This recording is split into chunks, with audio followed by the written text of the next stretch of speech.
My name is Dawn Hucklebridge. I'm the director of Paid Leave for All, and we represent dozens of groups across the country leading the fight for paid family and medical leave for every working person in this country.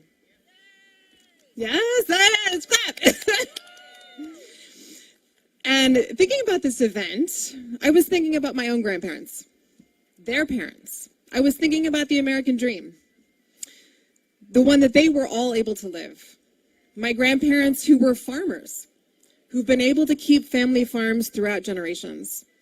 My grandparents who were immigrants, who came from the Middle East, who were able to enter this country seeking opportunity and asylum.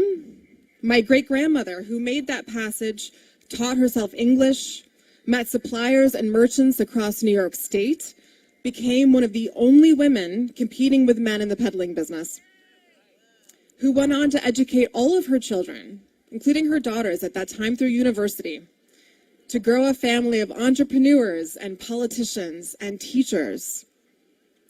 What are we going to do to ensure that the American dream stays alive? That working families can still raise a family that has more opportunity than they did? That working families can raise families at all in this country? I think about my parents, now grandparents to 7, my father who grew up on a farm, but had always dreamed about building bridges, who served in the Army, put himself through school, became a professor of engineering, who has designed and built roads and bridges, who specializes in stress and fatigue, seismic shifts and resilience, in building things that will withstand.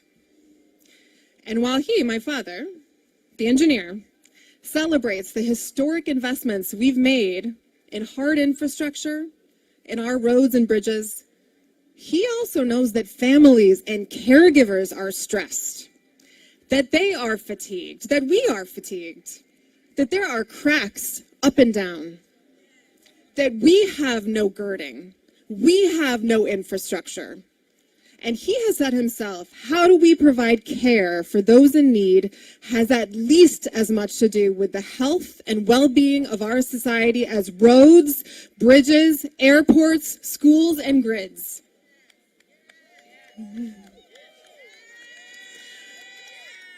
That's right. And when I gave birth, I was only able to hold on to my job and my paycheck because my parents came to be grandparents. They came to care for my newborn. I didn't have enough paid leave. The majority of Americans in this country have none. My mother would hold my baby so that I could sleep a little bit, so I could shower. My father taught my son to walk because I couldn't be there. And I hope that when my parents need care themselves one day, that I can care for them without worry, because by then, surely, our country will have caught up with the rest of the world by ensuring that all of us can access the common sense protections of paid leave, of childcare, and of home and community-based services. That would be real resilience in this country. That would be real infrastructure in this country. Paid leave and care as a whole, they undergird our economy.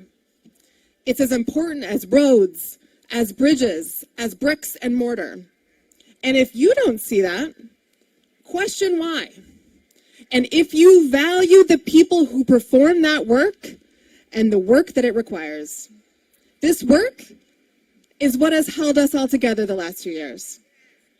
Held our country, our families, our economy together. And we have only weathered this pandemic at all. We have only withstood these seismic shifts because of the sheer strength and the unvalued labor of our caregivers and many of you. We are here because of our caregivers, including our grandmas and our grandparents across this country. So it's past time that we build back better. And that we build a care infrastructure that will actually withstand. With childcare, home and community-based care, and paid leave intact and in this package and passes in the Senate and is signed by the president. It is what the voters demand, and it is what this moment requires. So there are no excuses, and I'm here to say, let's get this done.